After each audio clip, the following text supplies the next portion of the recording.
The last 70 years have seen the most momentous changes in British criminal justice and policing. And throughout those decades, television has played a highly significant role. Sometimes TV didn't just document these changes by highlighting miscarriages of justice, corruption, and damning flaws in police procedure. It became a powerful agent for change. Using the history series Timewatch and 70 years of groundbreaking BBC documentary, I'll discover how historians and filmmakers chronicled these profound changes. Reform was sometimes prompted by what appeared to be injustice. David! In 1955, Ruth Ellis shot her lover to death and stood trial for murder. The sentence of the court upon you is death by hanging. The decision to execute this 28-year-old, a mother of 2 children, fuelled what was already a fierce debate over capital punishment. The issue of gay law reform was equally controversial. For many of us, this is revolting, men dancing with men. Homosexuals in this country today break the law. I'll ask why lawmakers seem to have failed in certain areas. The mythologies of rape have the power to transform the woman victim into the guilty party. Some of it's the biggest lot of bollocks I've ever heard. I can get very annoyed very shortly. Changes in the law prompted huge change in society too. So how far was television able to illuminate or even shape events during those momentous decades?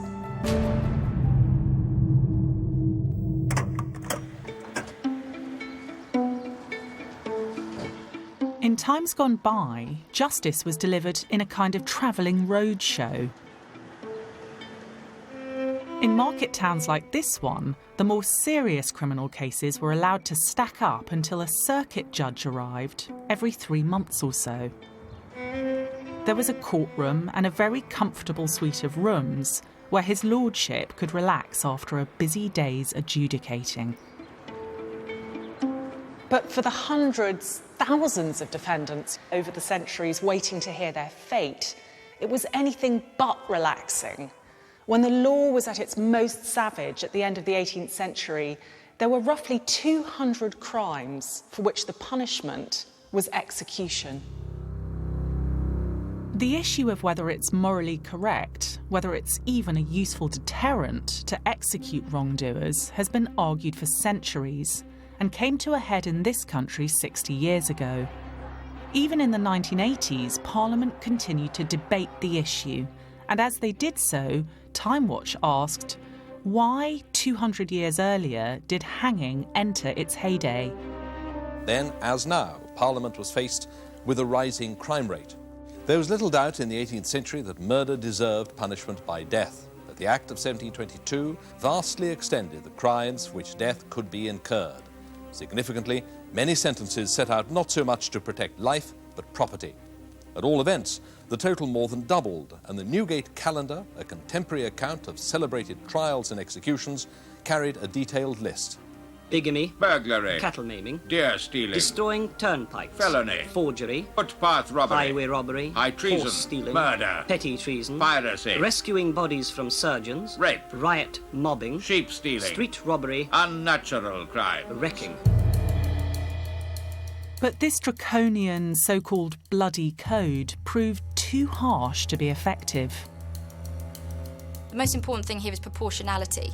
And actually, we see during this period of time, the Bloody Code, where we have over 200 offences punishable by death, that punishments became out of kilter.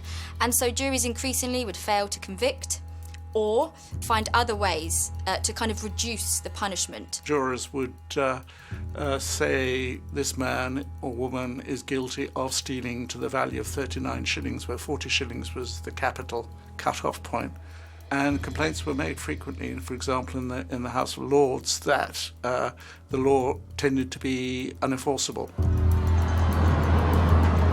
The last execution at Tyburn took place in 1783. The last public execution in Britain was in 1868.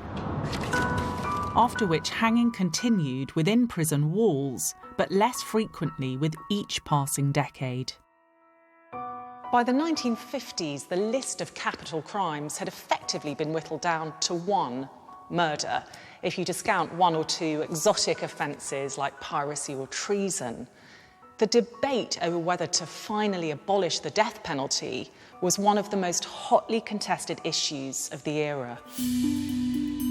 In 1961, the BBC explored the question, gathering evidence from historians, lawyers, politicians, and the government's official hangman.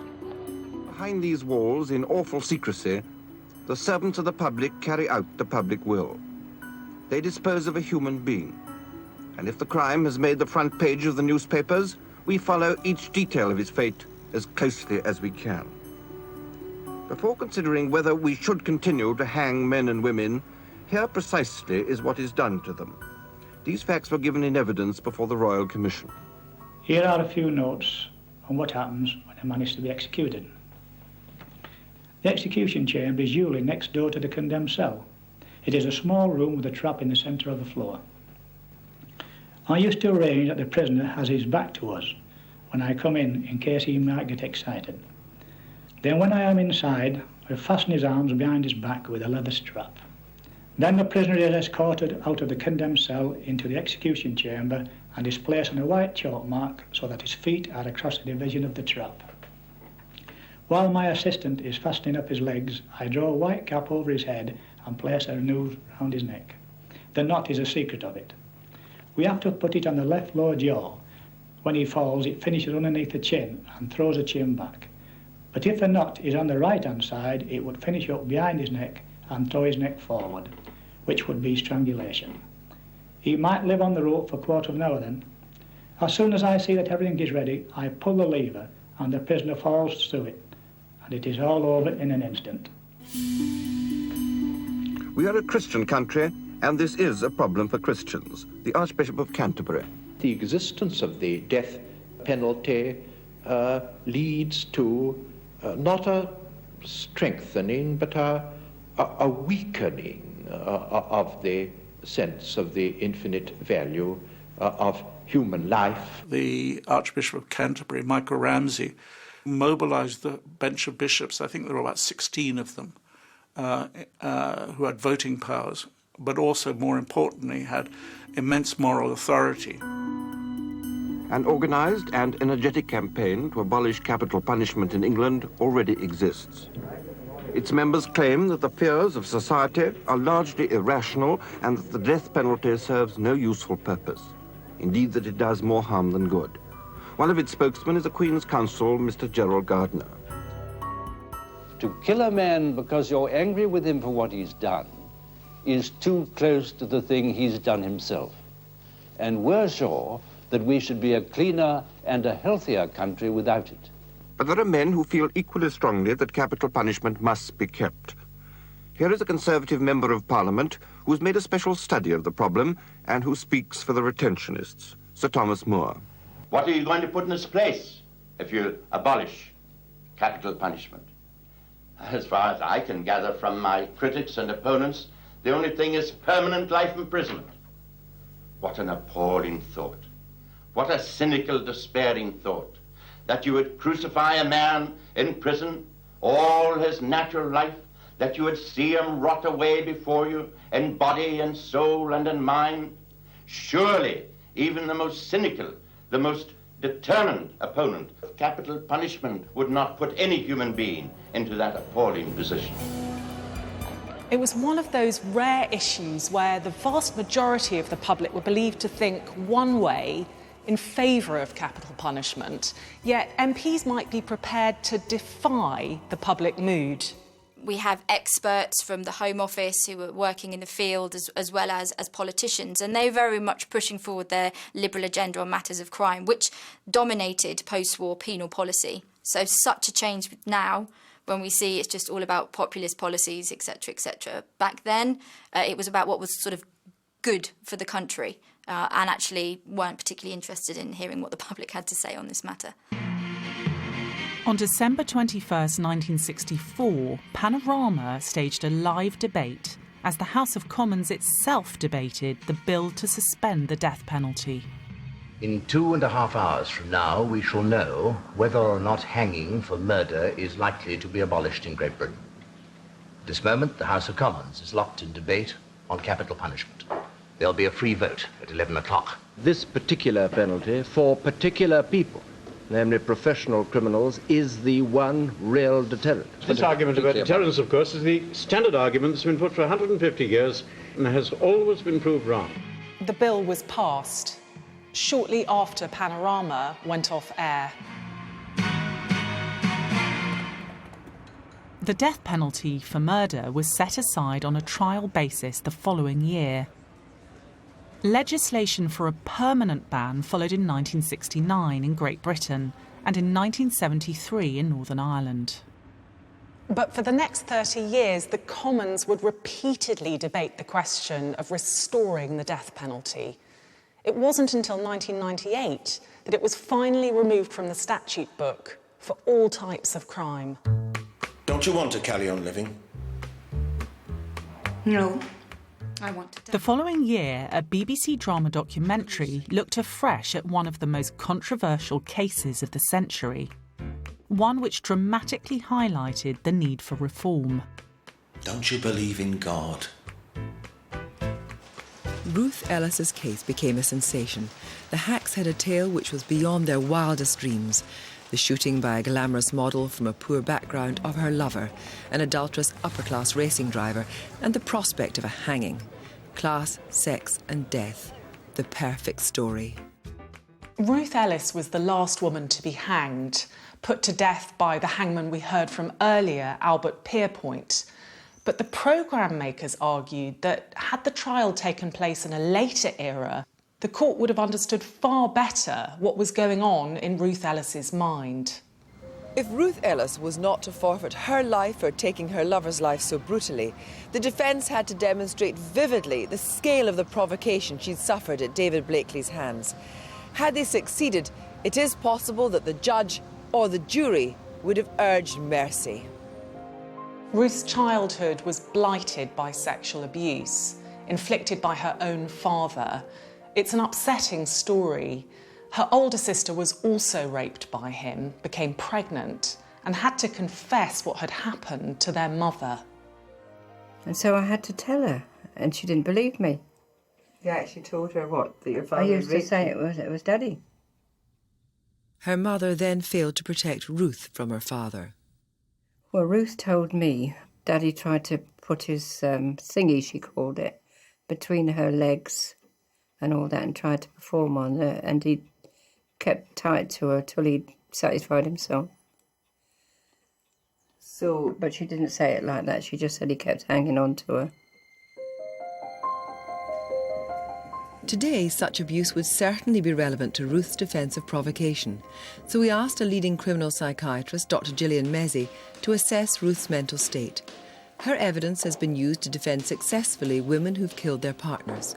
She was certainly physically abused. It sounds as if it was a very unhappy, loveless family to grow up in. And it would have, I think, created, if you like, a backdrop to the later series of abusive relationships she entered into. I just have an overwhelming and uncontrollable desire to kill him. But as the trial date grew closer, in the summer of 1955, Ruth's image as a vengeful assassin seemed firmly set in the public mind. I don't care about the law. Crowds streamed to the Old Bailey, queuing for seats. Ruth Ellis faced a formidable prosecution team led by Christmas Humphreys, who'd prosecuted some of the most notorious hangings of the period. He was a particularly effective and theatrical operator. Before the trial, her solicitor had sent to counsel a list from A to Z of her problems. His points were strikingly similar to those made by psychiatrists today dealing with battered women's syndrome. But many were never mentioned at trial. Ruth was damned without all those mitigating evidence. She was a divorcee. She'd worked as an escort, she had lovers, and more crucially, the man she shot was a younger lover from a very different social class. So all those things would have made her seem doubly deviant. She was doomed. David! The cold and detached, almost dazed quality that's described in the notes is very characteristic of somebody who is extremely traumatised. Like many victims of abuse, this was a woman who did not want to show the world what she was suffering. Ruth's execution at the age of just 28 undoubtedly hastened the abolition of the death penalty, but it was the hanging of a teenager, 19-year-old Derek Bentley, which still resonates to this day. A BBC investigation in 2011 concluded that, in retrospect, it was this case that really spelled the end for capital punishment. Bentley, along with his accomplice Christopher Craig, were stealing from a warehouse when they were confronted by the police. Craig fled, but Bentley was arrested and was alleged to have shouted, "Let him have it," moments before Craig shot dead PC Sidney Miles. As Craig was only 16, Bentley would hang for the murder. Derek Bentley had a mental age of something like 11, that he came from a rather disturbed background. These facts were withheld from the jury at the trial. He had certainly not been the leader breaking into this warehouse. He'd been easily captured by the police, and the police simply said that he had shouted out to Craig as he came up onto the roof, "Let him have it." As part of the defence, it was said maybe if he had said this, he had said, "Let him have it, Chris," why was it necessarily taken as "let him have it, let him have both barrels"? Could it not equally have meant "let him have the gun"? The case rested on the prosecution's assumption that "let him have it" was an encouragement to shoot the policeman. But many of the public disagreed with this interpretation, and there was even doubt that he had said this at all.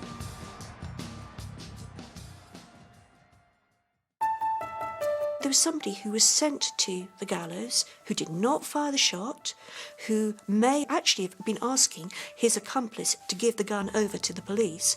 And lastly, if that case had come after 1957, he would have got off on terms of diminished responsibility. For those three reasons, it was a seminal case. To believe them. Derek Bentley received a posthumous pardon in 1993. Throughout the fierce debate over capital punishment, historians and filmmakers sought to document miscarriages of justice, as well as the brutal realities of hanging. The evidence they assembled was crucial in shaping the arguments for and against the death penalty, which continue to this day. May the Lord have mercy upon your soul. But it wasn't just death penalty reform that marked the 1960s out as an era of seismic shifts. Another change in the law would transform the lives of tens of thousands, almost overnight. For many of us, this is revolting, men dancing with men. Homosexuals in this country today break the law. Parliament has been asked to consider a private member's bill legalising homosexual acts between consenting adults and private. But a change in the law doesn't guarantee a change in attitude by the rest of us. It's estimated that 1 man in 20 is a homosexual. In the heterosexual world, the homosexual disturbs conformist values, is shunned and perhaps misunderstood. Most homosexuals must lead a secret, dark existence. Gay men risked imprisonment, but perhaps even more pernicious, they couldn't safely seek protection from the law if they were blackmailed or assaulted. This man is a hairdresser.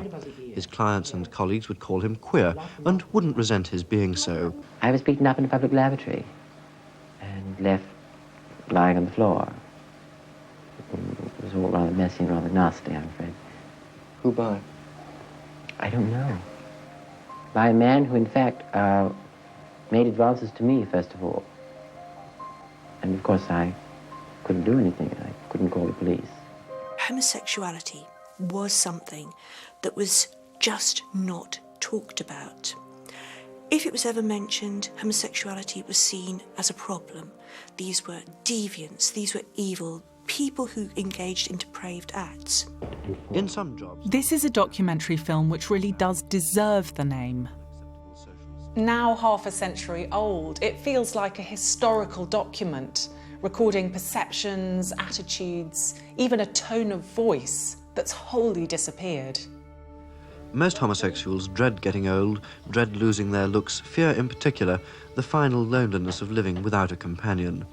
Like men needing wives, they search for someone with whom they can establish a lasting relationship, which includes warmth and protection as well as sex.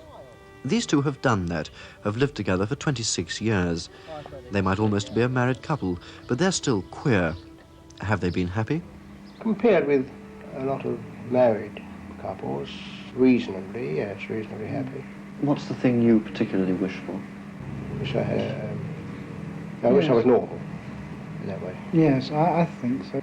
Everything is made for married people. It's not made for people like us. Things are awkward, aren't they? Did you fall in love with each other?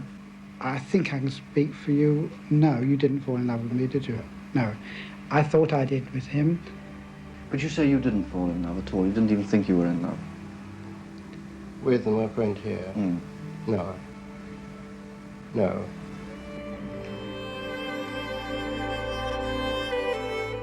Consider the courage of the men interviewed in this film, including a village GP. Have you found, in the course of your career, that being a homosexual has been a disadvantage at all as far as your patients were concerned? Not in the least, no. Not as far as my patients are concerned, no. In a way, I might almost say I think at times it's been an advantage, particularly when dealing with women. I think some people might be slightly appalled at the idea of having a homosexual doctor, particularly if they were going to take small sons to him, for instance. Yes. Did you find this?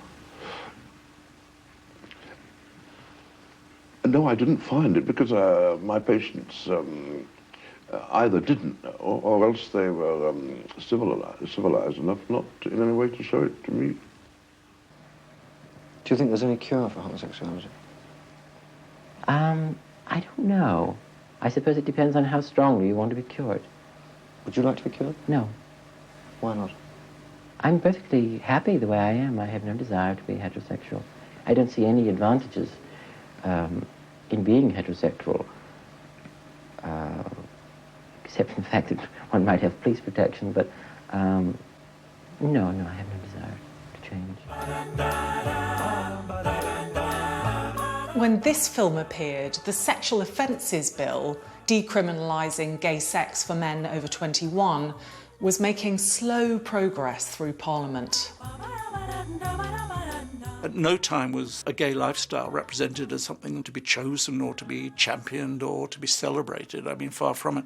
All that, of course, was to be contrasted with probably what was going on covertly and privately, because a lot of the people who professed to be disgusted, and almost everybody who spoke in Parliament professed to be disgusted, were probably gay men themselves, and knew gay men, were related to gay men, but they couldn't claim any of those affiliations at all. This was such a kind of taboo, dangerous, murky subject.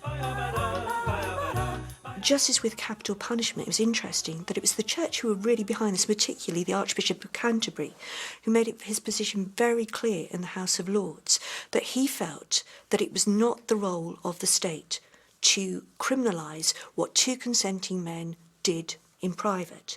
This was absolutely maybe a sin, but it was not a crime. Gay sex for women had never been criminalised. In the second of this 1965 two-part series, the BBC talked to lesbians about their lives. They are all women at this party, lesbians. There's no law to stop them consenting privately to be lovers. No parliamentary discussion about their behaviour. And yet, for women who love women, unqualified acceptance by our society still does not exist. Steve Rogers and her girlfriend don't often walk down a street for pleasure. There's too much risk involved. Risk of public mockery, undisguised amazement, crude jokes.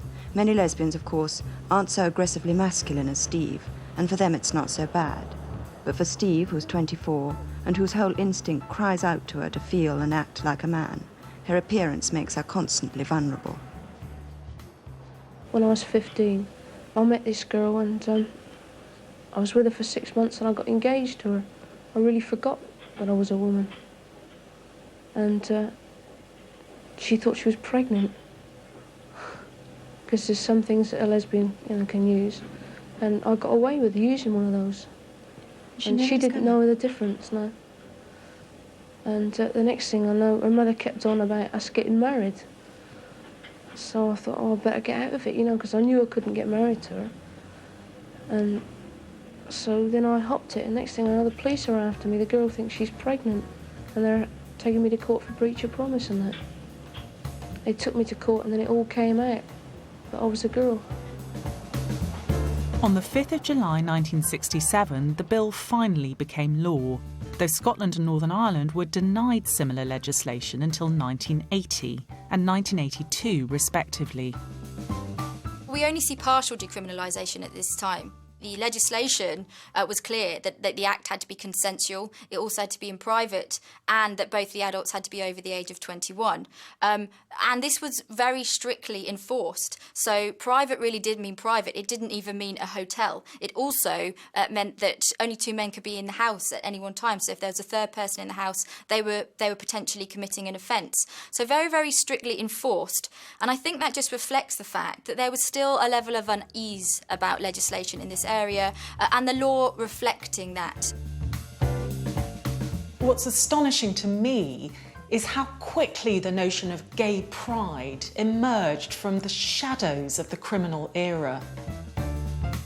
In 1972, activists launched the newspaper Gay News, soon to become a standard-bearer in the battle for gay rights, with a reputation for pushing society's boundaries. Members of the jury, do you find Gay News Limited guilty or not guilty of blasphemous libel? Just 10 years after the first tentative law reform, Gay News was itself making headlines. Very much indeed. Are they sugared? An erotic poem using religious imagery so incensed the campaigner Mary Whitehouse that she accused the paper's editor, Dennis Lemon, of blasphemy. These things hit at the very foundation of what makes men men and women women. In December 76, Mary Whitehouse solicitors applied to a judge in Chambers, Mr. Justice Bristow, for leave to bring the case to court. 4th of July, 1977. Early that morning, Dennis Lemon arrived to stand his trial. And he wasn't alone.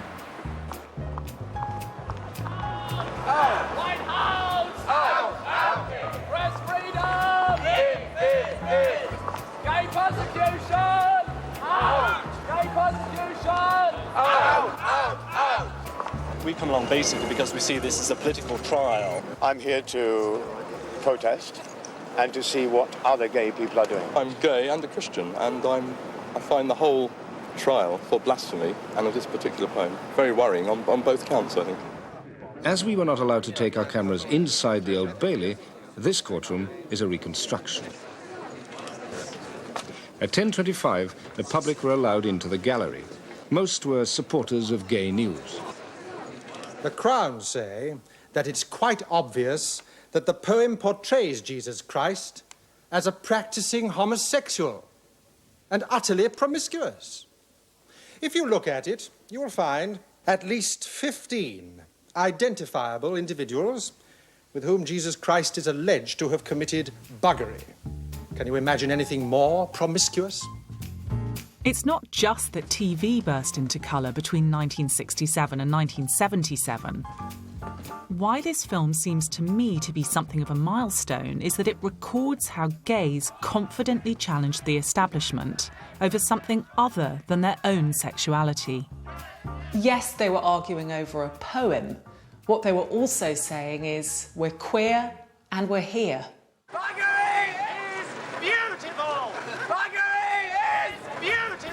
Gay News lost the case and Dennis Lemon was fined £500.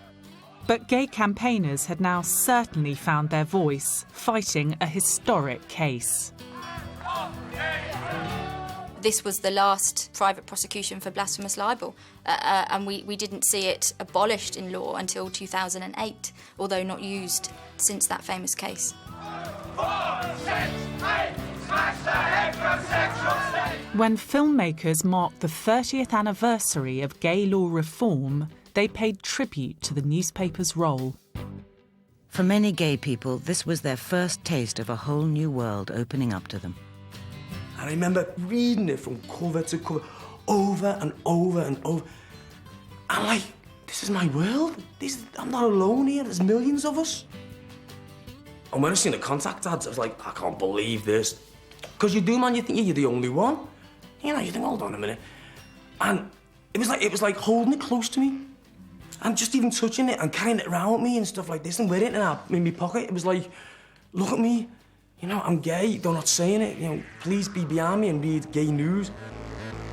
By the 1990s, the era of furtive criminality was just a distant memory. No longer are there a dozen or so men dancing in some dingy basement. 30 years on, the dance floor is positively heaving. For one day each year, thousands of gay people of all ages come out onto the streets of London in a defiant show of pride in their sexuality.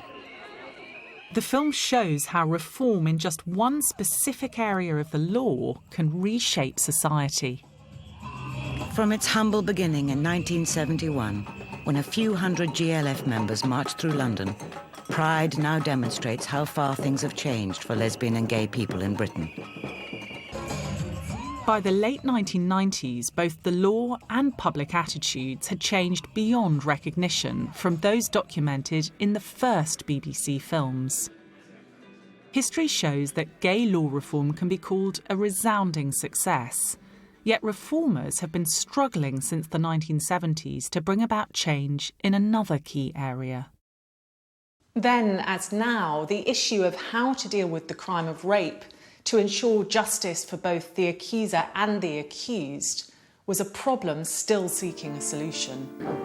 The charge in this case is rape, unlawful sexual intercourse with a woman. 40 years ago, Parliament substantially revised the law surrounding rape, prompting an ambitious, innovative inquiry by the BBC. Or not consent to it.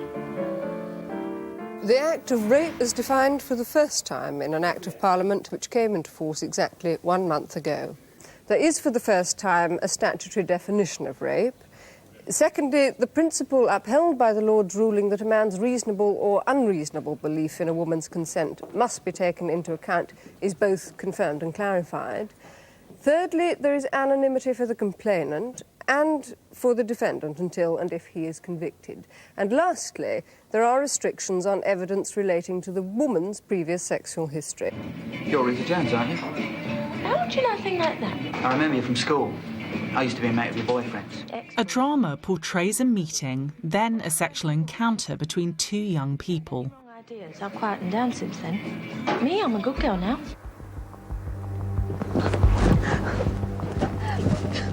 But is what happened rape? One of the panel of experts asked to interpret what they've seen is Christmas Humphreys, latterly a judge, and the man who prosecuted Ruth Ellis 22 years earlier. What we really have to consider, let's be human and human beings about it, is the case, and it is the most common that I've known, where the girl allows the man to go a certain way, but the time comes, oh no, not that, it's too late. The man has got... But why is it that a woman's no is commonly interpreted by men to mean yes? Well, forgive me, may I just finish? The man is getting excited physically. The girl has allowed him to go quite a long way. He's even got her bra off. He's even handling her, feeling her, kissing her passionately. She's responding to some extent. Then comes the time when she says no. Well, no, yes, darling, don't be silly. There's a lot of wildly excited, emotional play of two persons probably young, both in the grip of a power almost beyond themselves. But you're suggesting that women are in some sense guilty of being women, and that by virtue of being women they are likely to unleash uncontrollable forces in men against which they must be permanently on their guard. Forgive me, they get... That, and I think I must come in here. He's saying that women don't have equal sexual passions to men, which is a load of rubbish. I am as equally sexual as any man, and if I can say no and stop, then so can any man. Remember that Christmas Humphreys helped ensure that Ruth Ellis's crime of passion resulted in her execution. Is he saying here that there's a point at which passion exonerates a rapist? You don't have to answer questions, Miss. It is your right. The film imagines the scene when the young woman reports what's happened. Were you wearing that T-shirt all evening? Oh, I told you. I wanted to throw everything away. My mum made me put all my clothes in the washing machine. Miss Jones, in here you claim to have been raped. I have been raped. Well, that's not for me to decide, that's for a jury. I think a senior policewoman on the panel explains why the complainant has such a tough time. We've got first to establish the offence occurred. Then we need as many details of the offence and as quickly as possible if we're going to secure a prisoner. To some extent you want to test not only the truthfulness of your witness but the stamina of your witness, because the case will probably hinge on what she is going to say. Rape's a serious charge to make. You do realise that? I'm not making any charges. I'm telling you what happened. Just thought you might be interested. That fictional account was mirrored 5 years later in an extraordinary way. If it's not true what you're telling us, then,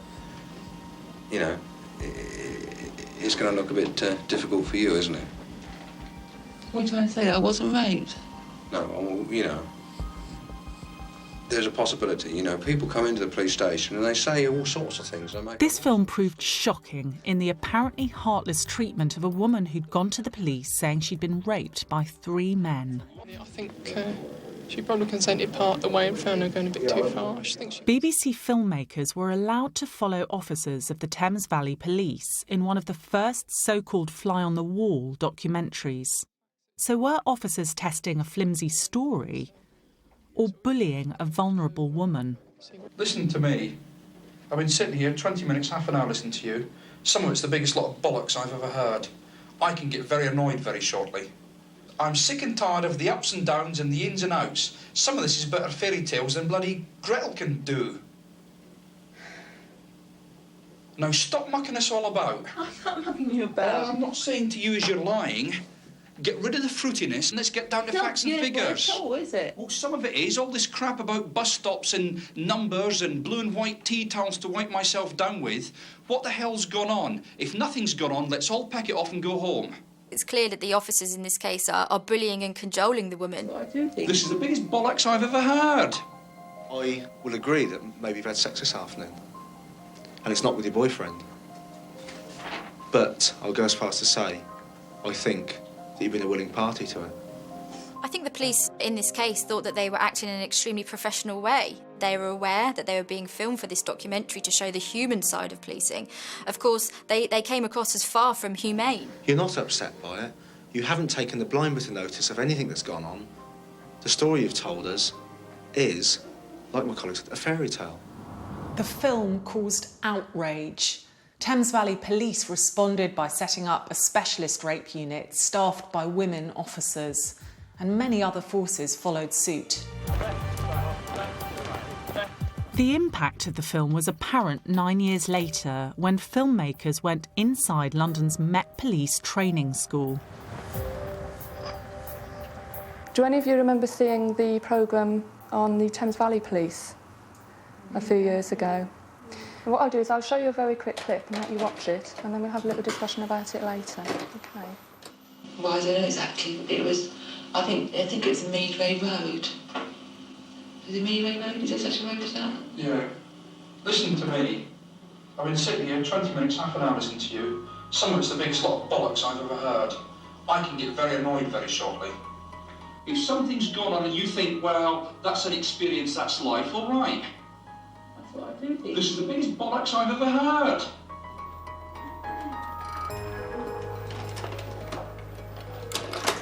What do you think of that then? You just don't speak to people like that. And that is just disgusting, the way that officer spoke.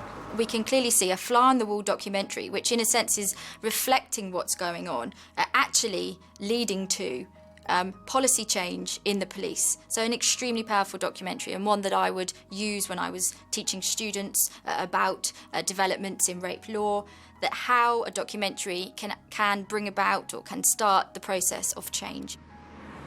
Filmmakers are present as a young woman describes being abducted and raped by 3 men. The one in the front, in the passenger seat, he leant back and locked my door, and then I unlocked it again and I opened it again. And I said, listen, I don't want this rubbish. I said, I'm getting out of your car now. And so this one next to me shut my door and pulled me back. And then they stopped, just suddenly they knew where they were going, they just stopped. If there's anything you don't understand or you don't like, you just say, you remain in control of this. It's a very different atmosphere from the experience in Thames Valley. But despite this completely new approach, the woman ultimately withdraws her complaint. Why? We want these men punished for what they did to you. We'd like a statement from you. We need a detailed statement about what happened to you. My suspicion in this case is that here's a woman who was forced to have sex with 3 men against her will, but who knew that there was no way that she could go through successfully a claim of that sort in court without being taken apart. And that's what so many women feel. I must say that I think the allegation is true. I think there are many, many things during the investigation that make me uncomfortable, but I think at the end of the day, I'm satisfied that an offensive rape took place. The evidence seems to be that here's a problem without an easy solution, perhaps without any solution. When filmmakers revisited the subject in 2001, their findings were depressingly familiar. Last year, nearly 8,000 women reported being raped to the police. That's about 20 women every day. But although nearly 90% of women can identify their attackers, and in spite of the reforms in the way the police and courts deal with victims of rape, less than 10% will see them convicted. A young woman attacked on her way home from a pub describes her experience. He started kissing me and I pushed him away, and I had my hands between my chest and his, and I physically pushed him and said, no, look, I don't want to do this. And he carried on.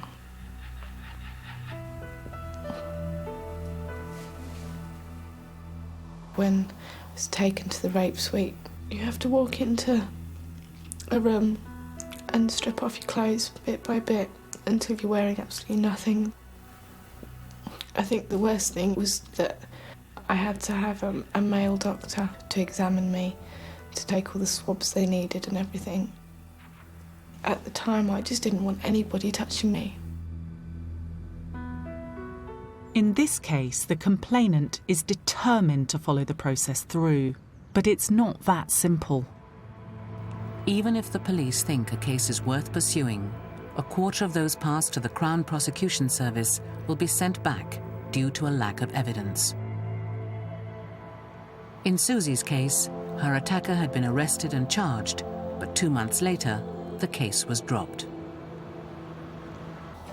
I spoke to the CPS and I said, why can't you let a jury decide whether they believe me or not? He basically said that there was no way because it was my word against his, and they wouldn't take it any further. There was nothing could be done now.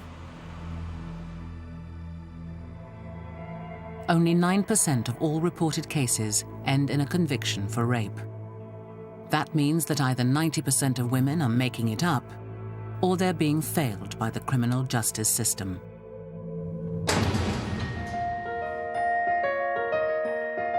I've seen how over 40 years BBC filmmakers followed the story of how lawmakers and the police have tried to deal with rape. These documentaries charted and sometimes drove change. But the evidence seems to be that little has changed for victims. They have tried through the introduction of legislation to make the situation easier for women giving evidence in court. They have also introduced the Victims Code to try again and support vulnerable witnesses, although I'm not sure, it's clear that more needs to be done to support women through this extremely harrowing journey. And we definitely haven't got it right yet. We've looked at specific attempts to improve the law over the last half century or so, but perhaps the most profound change to emerge from the evidence of the film archive is in how we as citizens regard the judicial system. Are we certain that our courts always deliver justice? And in particular, should we have implicit trust in the police?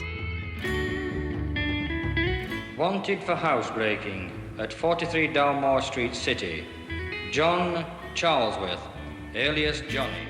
This film, now almost 60 years old, looks at the work of the Birmingham police in an era where the friendly Bobby knew everyone on his beat, villains too, and cheerily dispensed a clip round the ear to young delinquents.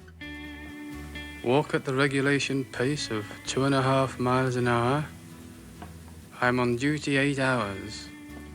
There's 200 of us on the beat. Why, that's 4,000 miles of walking. Some shoe leather. It's a long walk for the police in Birmingham. Every year, more than 12,000 crimes are committed in this city alone. There is no pause in the war on crime.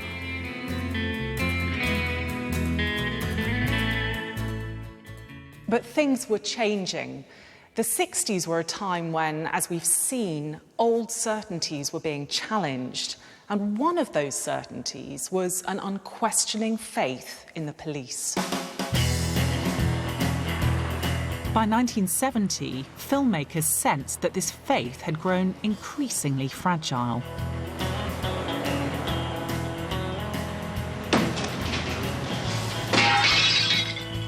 Hello, hello, hello. What's going on here? The police box, that reassuring reminder of law and order, is out of date. For many people, so is our traditional view of what law and order mean. The British policeman was invented 150 years ago to cope with violent mobs. Somewhere along the line, he acquired a reputation for being everybody's friend. The policeman's world grows harsher, society more chaotic. Can the traditional Bobby outlive these changes? In the reality of what was going on in the police world, there are always scandals, there have always been corruption, there always will be. It was just that I think the media in the late 60s took on board that it was their job to act as the fourth estate, to be watchdogs. A film in 1971 asked whether the police themselves were above the law. Violence during a political demonstration in Grosvenor Square outside the American Embassy. Scenes which most of us remember. For anyone who wants to complain against the police, the procedure is not one of open trial, but a matter for private investigation by the police into a complaint against the police. Just 3 years after that film was made, a chain of events was set in motion that would shake, maybe even for a time destroy, whatever confidence remained in the British judicial system. In November 1974, the biggest mass murder Britain had then ever witnessed took place in Birmingham. The bombing of the Tavern in the Town and the Mulberry Bush pubs by the IRA killed 21 people and injured 162. 6 men were arrested for the bombings only hours later. Though we can't be certain, some of those young policemen filmed in 1957 may actually have taken part in the investigation. During the next 3 days in police custody at Morecambe and later in Birmingham, 4 of the men confessed to the bombings. Samples were taken from their fingernails and tested for nitroglycerine to discover if they'd been handling explosives. Their hands were swabbed with cotton wool soaked in ether The swab then tested for nitroglycerine. The trial at Lancaster Crown Court lasted almost 7 weeks amid tight security. The men were brought under heavy guard to the specially constructed semicircular dock. 21 times the charge of murder was read out to each of the 6 men accused of the killings. 21 times each of them replied not guilty. The trial judge, Mr. Justice Bridge, sentenced the men to life. He said, "You stand convicted on the clearest and most overwhelming evidence I have ever heard." If the Birmingham Six appeared with signs of beatings, bruises, in a climate where it was like a war, people were scared, no one knew when the next attack was going to come, people would have disregarded that. It would have been seen as part of the course. But the relief would have been that these men had been brought to justice. But gradually, doubts began to circulate. Were the men in jail guilty after all? First Granada Television, then other filmmakers began to raise serious questions about the case. Since the surprise release of the Guildford Four, who also claimed the police forced confessions from them, attention is once again on the Birmingham Six. People now know that the police are capable of fabricating evidence and engineering convictions, so we do have the world on our side at the moment, and we are sure they're going to get out, so we're in a good mood. I want to see David Waddington very soon at the dispatch box in the House of Commons saying the Birmingham Six are innocent and must be released immediately. It was claimed that the confessions had been beaten out of the 6 men arrested, that forensic evidence was faked, or at least fatally compromised, that the prosecution case was built on a tissue of false evidence presented by some Birmingham police officers. A former constable who'd been on duty at Aston in Birmingham when the men were being interrogated confirmed their serious allegations. These men had been hit. There is no doubt about it. They'd been hammered. How can you be so sure? I could see the bruises on the face, the puffiness around the eyes, and the fear. A former policewoman, Joyce Linus, who left the force with an exemplary record, told the court that she had seen the men intimidated. There were 2 other officers either side of the man, and they stood him up, and the officer in front said, "This is what we do," and then continued to swear at the man, and then kneed him in the groin, and he was obviously in a lot of agony. The allegations struck right at the heart of the judicial system. At best, they suggested gross incompetence. At worst, a conspiracy to defeat the ends of justice. The men's lawyers began a civil action against the police and the Home Office for the injuries allegedly inflicted during police custody. But the case never came to court. Lord Denning upheld a West Midlands police appeal against the action. He's admitted that was a mistake. I'm now shown to be wrong. I was wrong in this case, so I think there'll be great pressure on the Home Secretary to reopen the case of the Birmingham Six. It's my view that those convictions are almost certainly unsafe and unsatisfactory, so the case should be looked at again and looked at very carefully. When this film was broadcast, the men were still in jail. The jury was, so to speak, still out, but not for much longer. At 4:05 this evening came the moment 6 Irishmen had waited for 16 years, 3 months and 21 days. In 1991, the appeal court decided that the convictions were no longer sustainable. The 6 men were released. Less than half an hour after the end of the hearing, the men were out on the streets of London, breathing the fresh air of freedom in exchange for that of a prison cell. When filmmakers returned to the story in 1994, they sought out the forgotten victims who'd lost loved ones. The real killers were still at large, and the falsely accused had become the centre of attention. It does make me angry because, I mean, all this publicity for them, you know, it's as if they're little gods, you know, and all we've got to have is their news, and we're not. Maybe that's it, I don't know. Because we're not news now, are we? We're past. Once they were released, I just thought, yeah, well, what about my mother and all the other people? Where's their justice?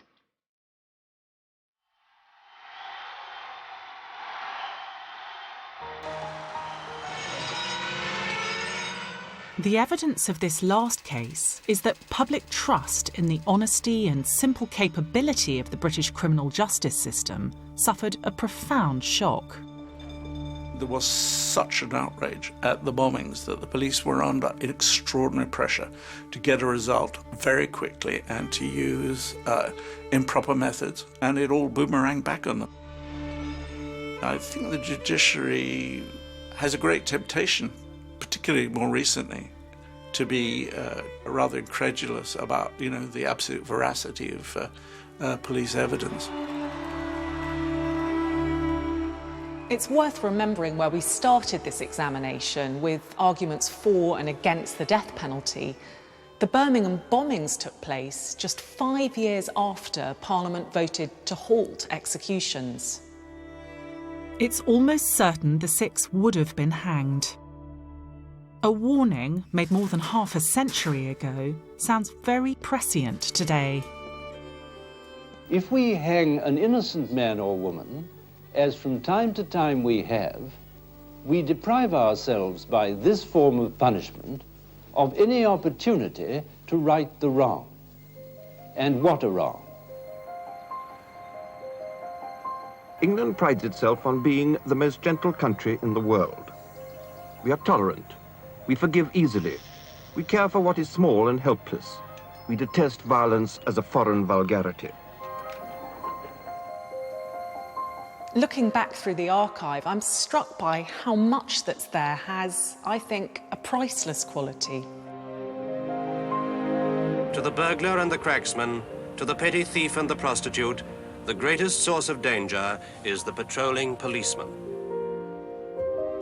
If it seems a little quaint to us now, imagine how alien it might seem in 100, 200 years' time. These films allow us to analyse how our society has evolved, how in this case our perceptions of crime and punishment have changed. If you think back to the 60s, television had been home to the general public for 10 years. You had, 2 channels then? What it did was bring to the attention of the ordinary general public ideas that they might not necessarily be exposed to. I don't think that they actually brought about changes, but what I think they did, the importance of television, is that it raised consciousness, made people more aware of the arguments for and against. Lawmakers are guided to a large extent by public opinion. Therefore, it's important how well the public is informed. And I like to believe that television documentary can claim an honourable history in closely following and explaining the tumultuous changes of the past 60 years. Properties hold the key now on BBC4, the changing fortunes of Deptford High Street from its late Victorian heyday to present day, revealed in the secret history of our streets. Then join us for a journey from Kolkata to Dhaka, India's frontier railways, the Maitri Express in an hour.